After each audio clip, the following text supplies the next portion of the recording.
Bus stops that way, my father chuckled, pointing at the cracked road that cut through our small town. A moment later, the ground shook. The wind tore through the trees. A Black Hawk helicopter descended onto the grass, blades ripping the silence apart. "That's my bus," I said, calm. My mother collapsed in shock. My father's smirk vanished. It wasn't always contempt between us. Once I believed in him. I thought he was unshakable, the man who could build a life from nothing. But admiration has a way of rotting when you see the truth. My father didn't build, he took. From me, from my mother, from anyone who trusted him long enough to stand close. And I was his easiest mark, his child, the one he thought he owned. When I told him I'd enlisted, he laughed then too. "You won't last a month," he said. "You don't have the guts." I swallowed the words, but I remembered them. The deeper I went into service, the clearer the betrayal became. Letters stopped coming.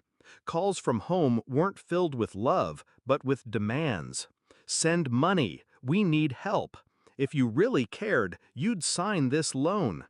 Every message dripped with manipulation. I realized my family wasn't proud of me. They weren't waiting for me to succeed. They were waiting for me to fail.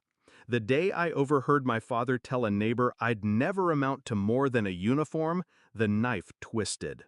He thought he knew my limits. He didn't know me at all. I didn't argue, didn't defend myself. Instead, I trained harder, learned faster, rose quicker. I built my silence into a weapon. Every insult, every dismissal, every laugh behind my back hardened into steel. And as I climbed, I kept my distance. I gave nothing away. Let them think I was still the child desperate for approval. Meanwhile, I built a life they couldn't touch, a career, a future, a reputation forged in discipline and fire. And I waited for the right moment to show them what silence had bought me. The reunion was perfect. My father had organized it, bragging about his successful family, even though he hadn't earned a damn piece of it. I arrived in plain clothes, quiet, forgettable. He didn't even stand when I walked in. The jokes started immediately. "Bet the Army's just a daycare for kids who couldn't make it in the real world. Bet you're still fetching coffee for the ones who matter." I smiled. I let them laugh. I let them choke on the sound of their own arrogance. And then, when my father mocked me about the bus stop, I gave the signal. The blades thundered overhead. The Black Hawk roared down onto the lawn, grass bending under its fury. Dust blinded half the yard. Neighbors ran to their porches, shielding their faces, staring wide-eyed. My father stumbled back, his voice caught in his throat. My mother crumpled to the ground, unable to process what was unfolding. The hatch opened. My ride was here. I stood tall, wind tearing at my clothes, eyes locked on my father. "That's my bus," I said. For the first time, he had nothing to say. No laugh, no smugness, just silence, thick with fear and realization.